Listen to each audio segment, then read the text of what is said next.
It's a natural tendency to believe that the world as we know it will remain as we know it, and that any change that does come will be gradual.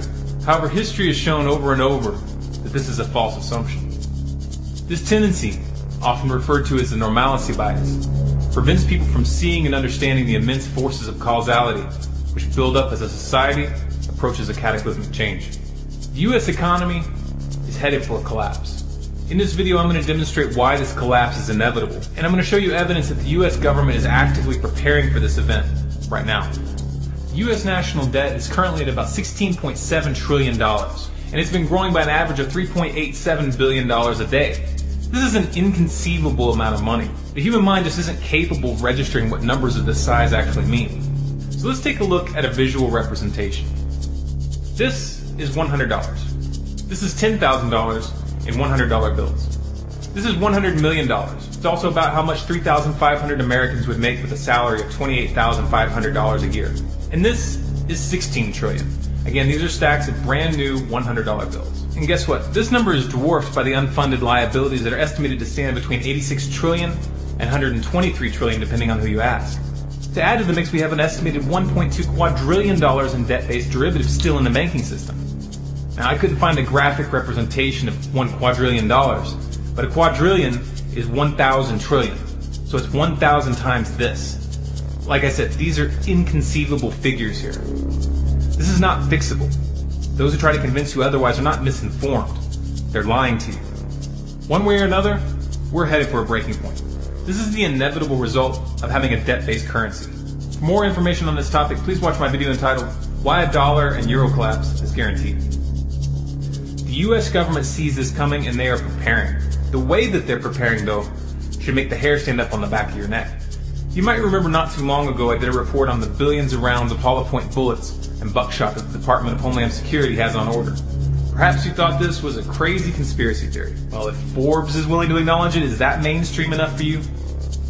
Last week, I put out a detailed report covering a leaked government document entitled Internment and Resettlement Operations, or FM 3-39.40, which clearly outlines the plans for military internment camps for U.S. citizens.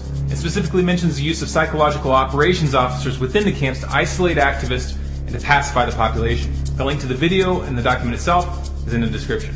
And then there's this. Well, we have our big vehicle out here. It's an armored vehicle. It's an Nrotc vehicle. It's mine resistant, ambush protected. That's what it stands for. This is what we use to deliver our team to high-risk warrant services.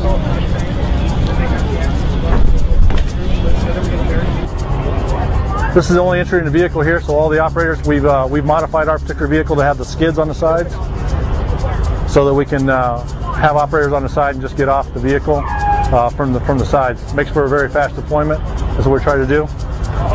If there's an issue while we're out serving a warrant service or something like that, we can shelter in place with this and then go into surround and call out operations inside of here. We can generally get about 10 or 11 operators in here. Very tight, but we can do it. So we get them in there. We have a same on this side. We have a skid on this side as well. We can put four or five operators on here with the shield, and they deploy off this side. The team commander, which is myself, I'll stand in the MRAP and provide overwatch for the team while they're making entry into the house. This glass right here is multiple layers of glass. It's about, I would say, about that thick. It's got multiple layers in there, and it will stop up to a 50 caliber round. The window will. So it provides very good protection for us. We have gun ports in here, so we can actually shoot from within the vehicle. You may think it's pretty loud, but actually it's not too bad. But we do have gun ports there and in the back, and there are two on the side as well. Our team is stationed in El Paso. That's where we're from. We have a team right now, about 17 certified members, and a couple green team guys that are trying to get on the team. And we cover the entire New Mexico state and West Texas, all the way out from El Paso to Midland. And that's our area of operations. Now, we are a national team, so we can be called to go anywhere in the United States and assist other teams with whatever they have pending. It should be obvious that this isn't law enforcement. These are preparations for war. Combine all of this with the NDAA of 2012 and 2013, which give the military the right to kill or detain anyone anywhere in the world without a trial, and you've got the makings of a full-out military dictatorship. Powers that be have no intention of becoming the powers that were. Their system might be falling apart, but they aren't about to just let the people choose what comes next. Now, if you're a rational, intelligent person who's willing to look at reality, then this information is bound to be frightening. For some people, it'll be so overwhelming that they'll just push it out of their minds and do their best to avoid thinking about it. Others will understand that this is irresponsible and will want to do something. But what? Let's start by using the process of elimination and discard the options that clearly won't do any good. Option number 1, vote the bums out. That's not going to work, guys. The elections are rigged. The entire system is corrupt to the core. This should be obvious to you by now.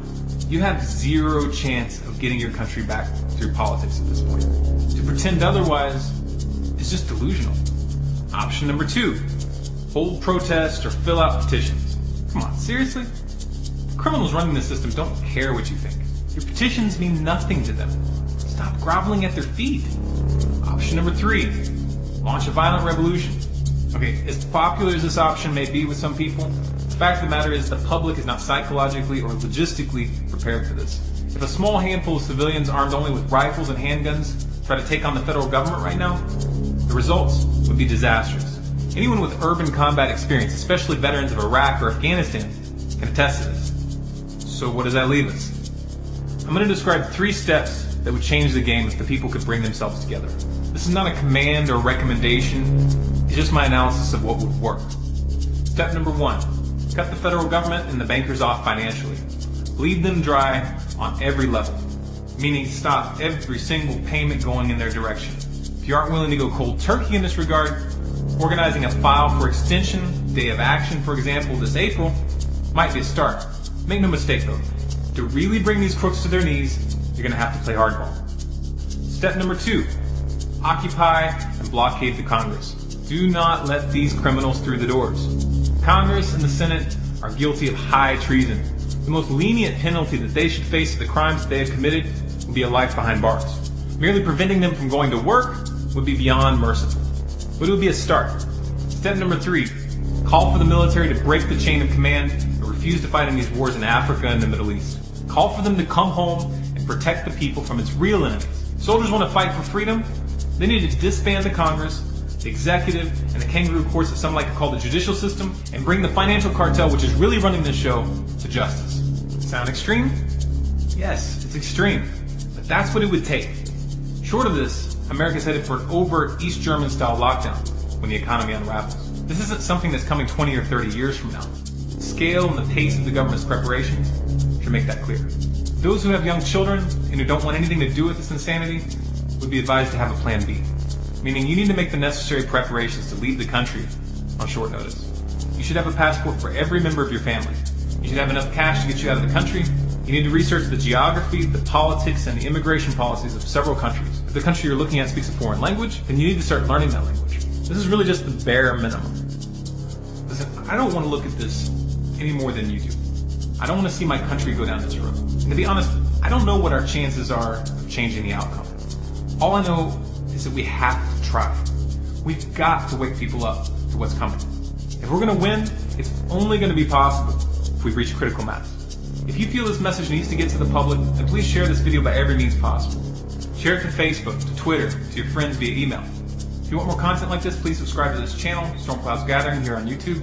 For bonus content and updates, follow us on Facebook, facebook.com/StormCloudsGathering. On Twitter, at Collapse Updates. And of course, our website, stormcloudsgathering.com. Also, we're doing our live broadcast Wednesday nights, 10 p.m. Eastern, which is tonight, here on YouTube.